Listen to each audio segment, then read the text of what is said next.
Today, in this episode, we're going to be talking about why cheat days are actually a disordered eating habit. So you start dieting and then you feel like through the week of dieting, gritting your teeth, actually just being quite successful, being on track, you feel like you deserve a little cheat day and it's not going to go over your macros. So it fits in, so you need a little bit of satisfaction, a little bit of enjoyment. So you have that little cheat day and then it just turns into like guilt, shame, embarrassment. Why did I do that? I ate more than I actually needed to. Oh, I can't control myself. I need to jump onto another diet again. But what if I told you that actually having cheat days are actually a glorified way of saying having binge eating episodes? Let's unwrap the cover in this episode. So cheat days, I didn't even hear of them until maybe when I started like going to the gym, maybe like 10 years ago, when I started hearing of them in bodybuilding.com forums. So forums like, oh, what are cheat days? Oh yeah, it's a great way for you to like stick onto your diet and stay consistent. Because most of the time when I started going to the gym way back maybe like 10 years ago, most of the information online was actually found in forums. There was not many YouTube videos on like gym content, what you should eat, what you shouldn't eat. It's more about like anecdotes of people talking about, oh, I've tried this in this forum and I'm currently on this diet and I'm sticking to chicken, broccoli and rice, and it's really hard to like follow on. It's hard to like stick to. So what I highly recommend are cheat days. So cheat days are what I eat whatever I want. And there is so much bro science about cheat days are exceptionally needed. They're not like something you can jump onto if you need to. They're actually a requirement for you to jump onto any diet, for you to like lean down to get into six-pack, because you need to refeed your carbohydrates and all those kinds of things, all those kinds of bro science. But nowadays, cheat days are quite popularized by most people, like people who are like massive, like The Rock, for example. You can see many of his videos where he's constantly like with his YouTube videos or his Instagram videos saying, hey guys, having a cheat day, I'm having like 5 pancakes, 3 pizzas and all those kinds of things. And just because someone else who's popular is having a cheat day, quote-unquote cheat day, does that mean you should be jumping onto cheat days? Is it normal? Is it disordered? Well, you probably know from this episode that it's quite disordered, but I'm going to explain much more in detail how cheat days are very similar to binge eating episodes. Or maybe well, you probably know from the title that it's actually a disordered eating habit, but I'm going to explain much more depth how cheat days are exactly the same as binge eating episodes based on the definitions and what you can do to overcome this, to not have cheat days and what to do instead. So before I continue on, I want to let you know that I have a 7-day free food freedom course. If you want to learn how to start mindful eating, and some people might be thinking, oh, mindful eating, that's a bit of heebie-jeebie hippie stuff. Well, if you think about it, mindful eating is the opposite of mindless eating. So when we have binge eating episodes, or in this case of this video, cheat days, then mindless eating is where you feel like you're on autopilot. You can't control yourself. You say you're gonna have like 1 pizza and then goes on to have 2 pizzas. You say you're gonna have like 1 cookie and then goes on to have like 10 cookies. So in this 7-day food freedom course, which is completely free and great production value, shall I say, compared to my usual videos, then it's completely free. We're gonna be talking about mindful eating, how to overcome binge eating, emotional eating, how to eliminate all the triggers to binge eating. We're going to talk about neuroplasticity, how to create healthy habits that actually stick permanently and that are really easy to follow. So check that in the link in the description, and going back to this video, let's get straight to it. So by definition, what is a cheat day? So if I look at the proper definition, cheat days are specific days which you allow yourself to indulge in food which you normally avoid. So this is commonly used in common dieting programs, fitness programs.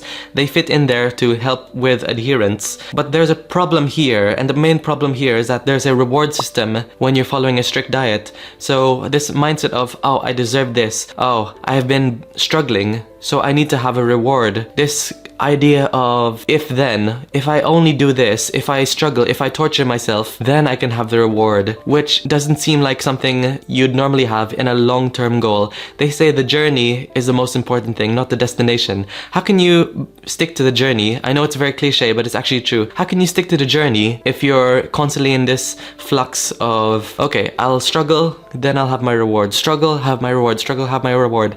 The long-term goal of weight loss doesn't seem that important anymore because you've got your reward. Why is there any need to continue on? That's why we oftentimes fall from diets, because we're giving ourselves the reward already. But I'll talk about that much later on the psychology of binging and restricting and cheat days and not having cheat days. But first of all, let's establish, which is really important, the similarities between binge eating episodes and cheat days. So cheat days, oftentimes when you eat a large amount of food that you're not normally allowed to eat, or you restrict yourself from eating, then you feel guilt, shame, embarrassment, you feel like you're mindlessly eating, you're eating really, really quickly. And then now I'm gonna be looking at the definition of a binge eating episode based on the DSM-5, which is the Diagnostic Statistical Manual of Mental Disorders. It's a bit of a wordful, but essentially it's the dictionary of what definitions are for a binge eating episode. So if I look at criterion 2, binge eating episodes are associated with 3 or more of the following. So eating much more rapidly than normal, eating until feeling uncomfortably full, eating large amount of food and not feeling physically hungry, eating alone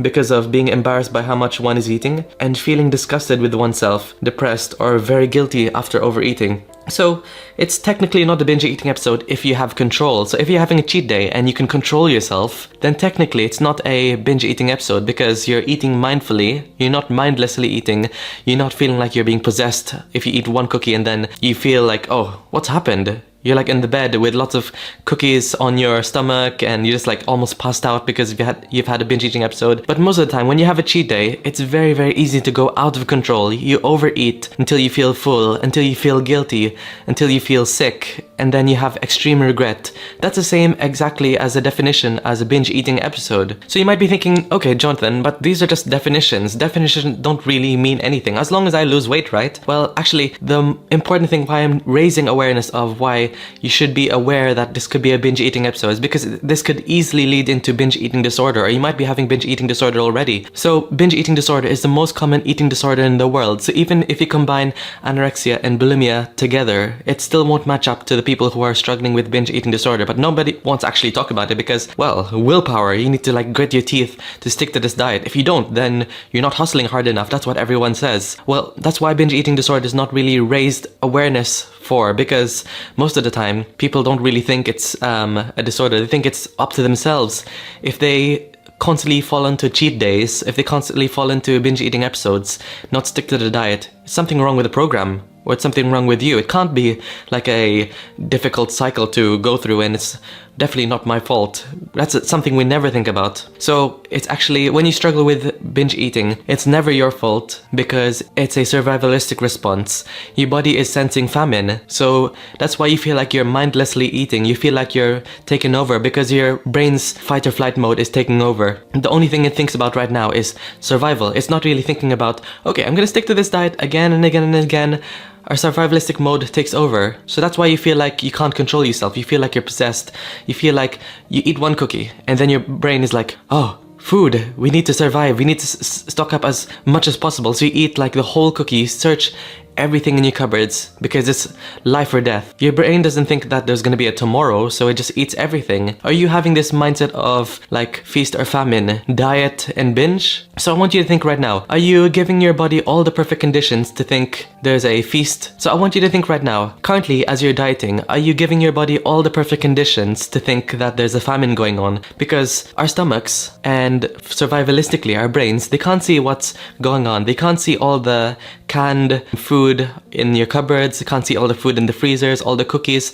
All you can sense is what's coming in. And if nothing's coming in, then it's gonna be thinking, okay, I need to put my brain onto fight or flight mode. I need to be turning on the adrenaline factor, because when I eat one tiny food, which is really delicious, and I can sense that it's hyper palatable and rich in calories, rich in fat, which is very, very delicious, then I'm gonna turn the switch on to trigger a binge eating episode. If you think about it, back in the prehistoric times, our ancestors, they didn't have any fridges, cupboards, freezers, probably even like salt back in the day where they can like kind of preserve food. They only survived on eating nothing for breakfast, nothing for lunch. They'd eat a boar or a mammoth or something massive, and they would eat a large amount of food, and that would be it for the day. And then for them to be encouraged to eat this large amount of food, they have to risk their life to fight this mammoth in like pairs or like in massive groups. Well, probably not pairs because mammoth is gigantic. Two people can't even kill a mammoth. But anyway, what I'm trying to say is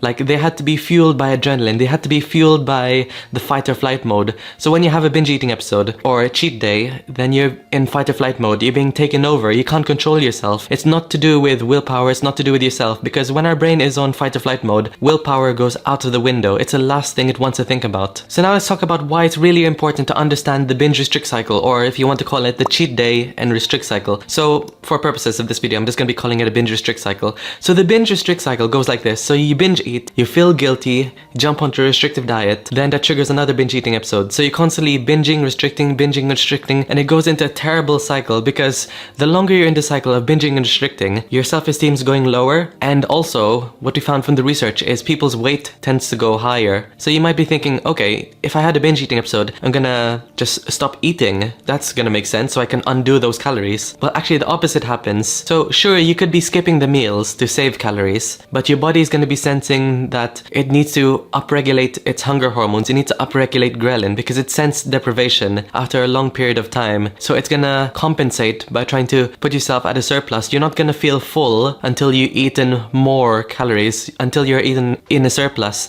So what happens is, even though you skip meals, breakfast and lunch, you had a binge eating episode, your ghrelin levels, the hunger hormones, go all the way through the roof. They go all the way up, they're upregulated, and your leptin goes all the way down. So for people who eat regular meals, breakfast, lunch and dinner with snacks in between, their ghrelin increases a little bit, but leptin increases even more. So they feel a bit hungry, but when they finish eating the meal, your body is like not in a fight or flight mode. It's not in a survivalistic response.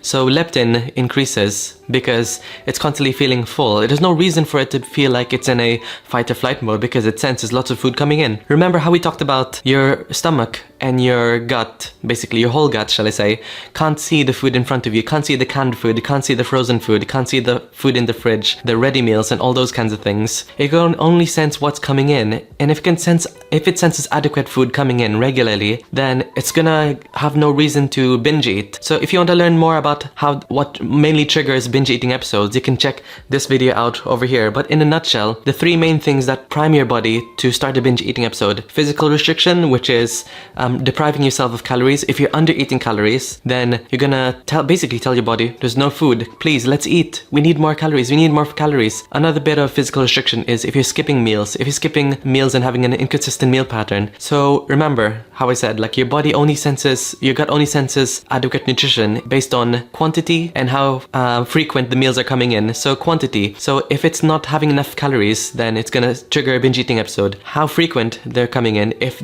you could be eating like one meal a day, adequate calories, but you're still gonna be having an urge to binge eat if you're having like maybe 2,000 calories in one day. That's why the OMAD diets, 1 meal a day diets, are very, very unhelpful and can even trigger binge eating episodes. Even intermittent fasting, the 16-8, or I think it's called, 16-8. So if you're having 16-8 or whatever, how long you're fasting, it's still gonna trigger a binge eating episode. So the first trigger of binge eating episodes: physical restriction, if you're under eating calories or skipping meals. Second thing is mental restriction. So you could be eating regular meals, and most people tell me about this. Why am I eating regular meals but I'm still wanting to trigger a binge eating episode? Why do I want to have a binge eating episode or a cheat day? So mental restriction. So you could be eating regularly, but you need to be full and satisfied. Really, really important. If you're not full or you're not satisfied, either of those, then you're gonna trigger a binge eating episode.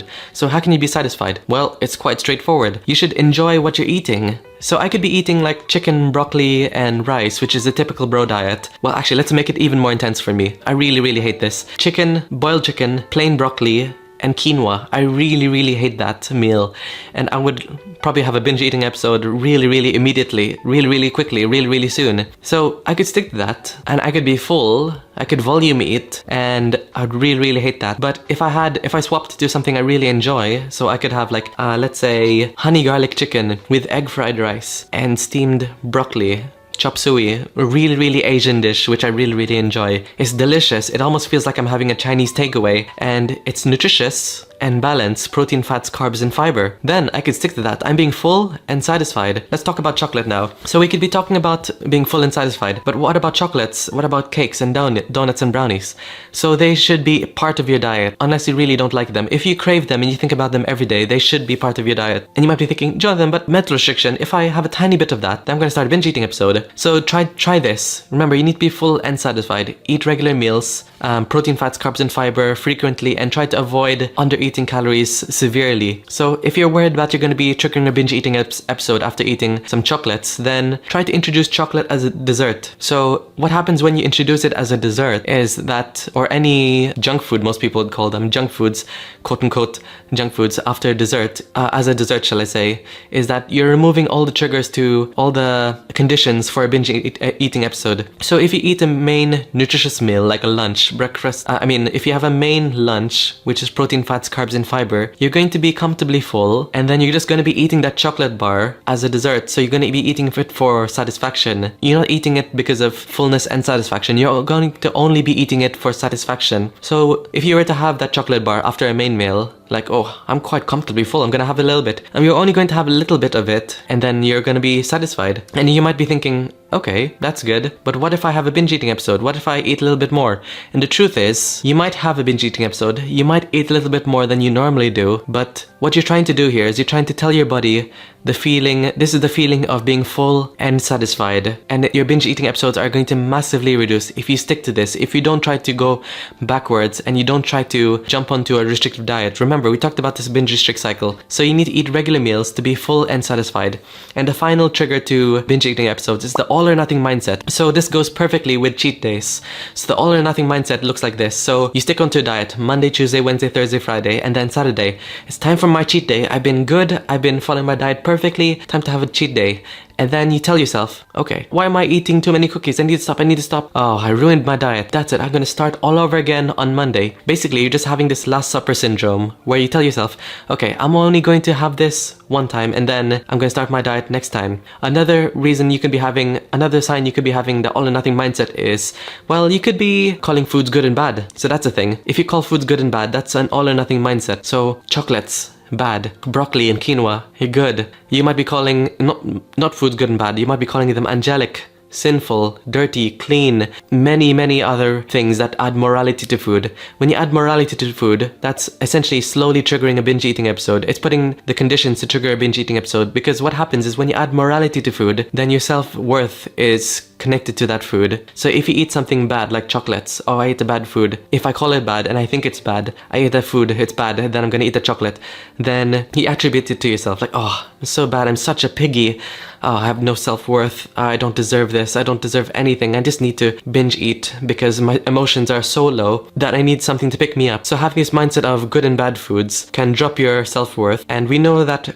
low self-worth, low self-esteem can trigger binge eating episodes because you want that rush of dopamine. So stop calling foods good and bad. Call them more nutritious and less nutritious, because everything has nutrition. Chocolate has zinc, magnesium, and if it's dark chocolate, it has antioxidants, polyphenols. If you look at jelly babies, some people might say, okay, those are really bad for you. But to someone who has type 1 diabetes, that's really good for them. That's life-saving. So there's no good and bad. Everything all fits in. So call them less nutritious and more nutritious. More nutritious foods would be like salmon, let's say kale, broccoli, chickpeas, all those kinds of things. So remember the 3 triggers to binge eating episodes: physical restriction, mental restriction, and the all or nothing mindset. So this video heavily revolves around all or nothing mindset. So going full circle, we need to go back to why cheat days are bad. So the reason why cheat days are really bad for you is because they're actually creating this punishment and reward dynamic. So having cheat days is saying that when you have a bad food, that needs to be compensated for.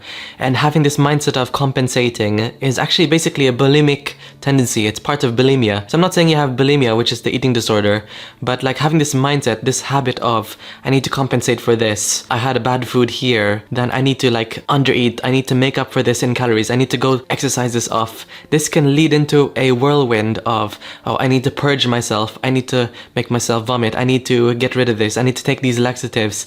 It can go into a whole like cycle of bulimic tendencies. And you might be thinking, Jonathan, that's really intense. There's no way I'm going to struggle with that. Well, you know what they say, like when you have a little shot of heroin or a drug, then it's going to spiral into like extreme addiction. Once you have one taste of it, then you're gonna spiral into these really addictive behaviors. So if you have this mindset of like compensating which is a eating disorder habit, a disordered eating habit, then it's going to spiral into eating disorders. This is how eating disorders start in the first place. You have a taste and then you get stuck in this cycle of binging and restricting. So healthier alternatives to cheat days, what I highly recommend is to escape the good and bad mindset around food. Number one. So what can we do? So let's have some healthier alternatives to cheat days. So there are 3 things that we can do. So the first thing is to escape the good and bad mindset around food. So escape this all or nothing mentality around food. There's no good foods, no bad foods. Call them more nutritious and less nutritious and make sure all foods fit in. Number 2 is we need to understand that binge eating is a symptom. Binge eating is not a problem, it's a symptom. What does that mean? So it's a symptom that your body's being starved. There's a famine. If you're having cheat days and you're having the need and the urge to have cheat days, then it's a sign that, okay, maybe I'm in famine mode. If you want to learn more about why you can't stop thinking about food and can't stop craving food all the time, check this video out. I highly recommend that. But let's say if you're struggling with binge eating episodes very frequently, I highly recommend that you put a pause on dieting. Put a pause on dieting and try to put yourself in maybe like 2 weeks or 3 weeks of eliminating all the triggers to binge eating.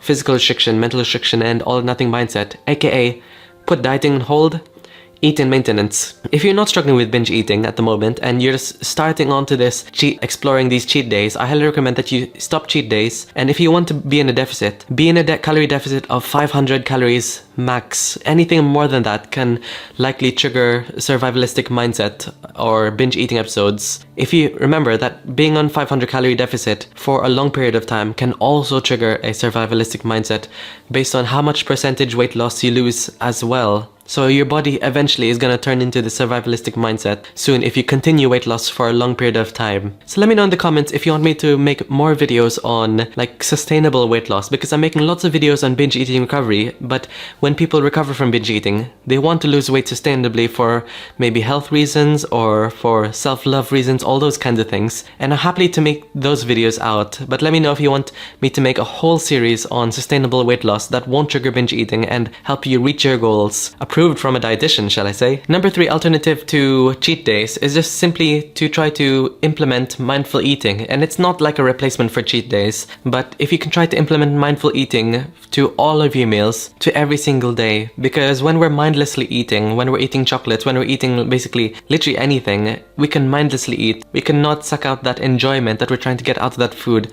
So mindful eating in a nutshell is simply just being present. So practically, try not to watch TV when you're eating, try not to watch YouTube when you're eating, try not to listen to music when you're eating, just be in silence and just eat with nothing in front of you. That's why we really enjoy eating in restaurants, because we're mindfully eating. We're eating out with friends. Sure, you could be eating and talking with friends, but there's nothing distracting you. You're on your own sometimes, and then you're just eating the food. You always get, you know, when you get that feeling, when you eat the food and you're like, ah, that's really good. That's such a good feeling, and I want you to experience that. The more periods that you're mindfully eating, the less room there is for you to mindlessly eat or trigger a binge eating episode or trigger you needing to have cheat days. And I explain mindful eating in much more depth of how to do that in this 7-day food freedom course, which is free in the link in the description of this video. But in a nutshell, I can quickly introduce you on how to implement mindful eating or things to think about during mindful eating. So there are 2 types of wisdoms. So external wisdom and internal wisdom. So external wisdom is our knowledge of macros, calories, micros, basically everything that we're taught to do. But the second type of wisdom is internal wisdom, which other people can't really understand. Only we can understand it. So our feeling of the foods that we love, the things that make us satisfied, the foods that give us nostalgia, all those kinds of things. When we jump onto restrictive diets, onto very strict diets or routines, then we throw away our internal wisdom and we focus on external wisdom, calories, macros, the things that focus on numbers, and sometimes things that we don't really enjoy. Chicken, broccoli and rice, quinoa, kale. Most of the time, most people don't really enjoy those in isolation. So why are they called internal and external wisdom? So internal wisdom, they're called internal wisdom because that's the foundation of your whole diet, your whole eating pattern.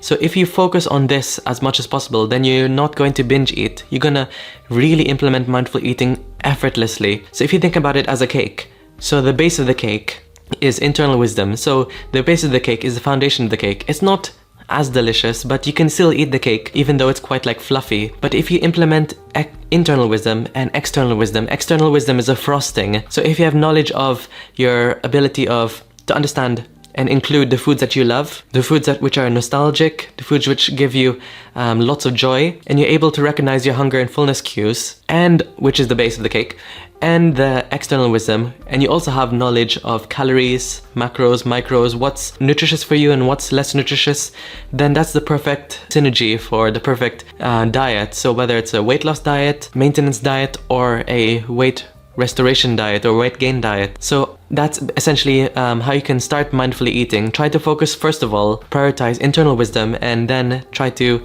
secondary prioritize external wisdom. I explained that much more in the link in the description, the 7-day food freedom course, which is completely free. Anyway, I hope this video is really helpful for you, and hopefully it opened your eyes that if you're having cheat days or constantly having cravings for cheat days, then it's something to look into toward yourself, because that's not something to look forward to. It's something actually that's quite disordered. It's not normal. It's essentially a glorified binge. So if you enjoyed this video, check this video out, and I highly recommend this over here because it also talks to you about like why you shouldn't call foods good and bad in much more depth. And comment below, did you find this helpful? And let me know in the comments what you learned out of this video.